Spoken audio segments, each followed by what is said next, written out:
भारत स्वाभिमान के सभी सम्माननीय भाइयों बहनों,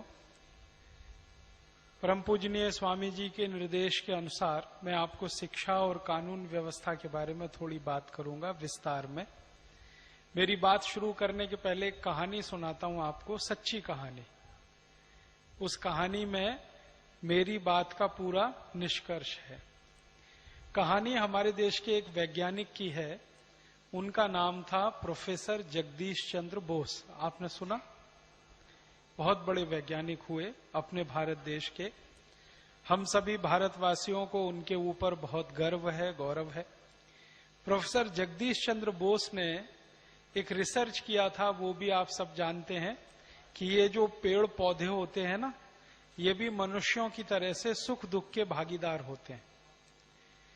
पेड़ों में, पौधों में वैसा ही जीवन है जैसा मनुष्यों में होता है। पेड़ पौधे भी आपकी तरह से हंसते हैं, रोते हैं, खिलखिलाते हैं। पेड़ पौधे भी आपकी तरह से दुखी होते हैं, सुखी होते हैं। सब कुछ उनमें मनुष्यों जैसा ही होता है। बस इतना ही है कि भाषा नहीं है उनके पास, बाकी सब है। ये काम करने के लिए प्रोफेसर जगदीश चंद्र बोस ने अपने घर में एक एक्सपेरिमेंट किया था, प्रयोग किया था। उसकी कहानी है। उन्होंने क्या किया, अपने घर में गमले लाए। गमले आप समझते हैं जिसमें पौधे लगाते हैं। तो घर के दो हिस्से कर दिए उन्होंने। एक हिस्से में कुछ गमले रखे, कुछ पौधे उसमें लगाए। दूसरे हिस्से में कुछ गमले रखे, कुछ पौधे लगाए। प्रोफेसर जगदीश चंद्र बोस क्या करते थे, रोज सवेरे उठते थे और एक तरफ के जो पौधे वाले गमले हैं उनको गालियां देते थे। तुम नालायक हो, तुम निकम्मे हो, तुम नकारा हो, तुम बदसूरत हो, तुम्हारे अंदर कोई गुण नहीं है, तुम्हारे अंदर कोई भी अच्छी बात नहीं है। ये खूब गालियां देते थे पौधों के सामने। दूसरी तरफ के पौधों के सामने जाके वो उनकी इतनी बढ़ाई करते थे, तुम बहुत अच्छे हो, तुम बहुत सुंदर हो, तुम बहुत सद्गुणी हो, तुम्हारे अंदर इतनी अच्छाइयां हैं, तुम्हारे अंदर इतनी खूबियां हैं, तुम्हारा इतिहास बहुत ऊंचा है, तुम्हारा भूगोल बहुत अच्छा है। इस तरह की अच्छी अच्छी बातें करते थे। 6 महीने लगातार प्रोफेसर साहब ने यह परीक्षण किया। परिणाम जानते हैं क्या हुआ? जिन पौधों को वो गालियां देते थे वो सब मुरझा गए, और जिन पौधों की वो प्रशंसा करते थे, बढ़ाई करते थे, वो सब खिलखिला के दोगुनी रफ्तार से बढ़ने लगे। इस पूरी कहानी से जो मैं कहना चाहता हूं वो ये कि जब किसी को गालियां दी जाती हैं और किसी को नीचा दिखाया जाता है तो वो मुरझा जाता है, और जब किसी की बढ़ाई की जाती है, प्रशंसा की जाती है, तो वो बहुत अच्छा हो जाता है।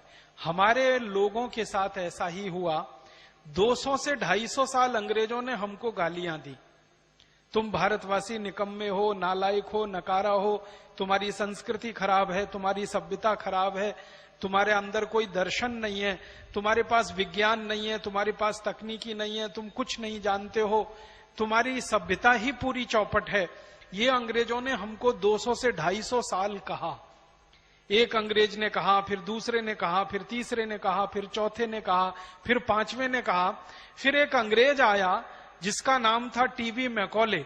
उसने कहा कि एक एक अंग्रेज आता है और भारतवासियों को गाली देता है, कोई ऐसी व्यवस्था बनाओ जो परमानेंट गाली देने वाली हो।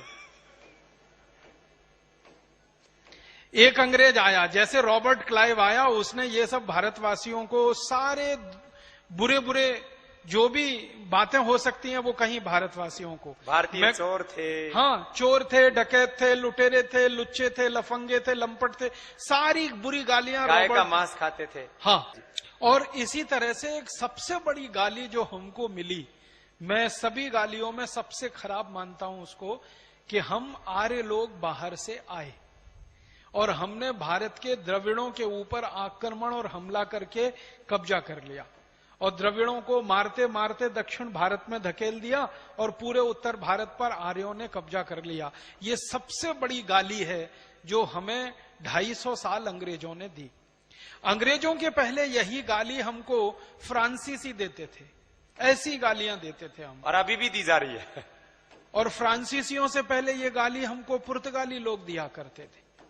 माने पिछले 500 साल से अगर आप ध्यान से देखें, सुने, समझें, तो हमको इसी तरह की गालियां दी गई।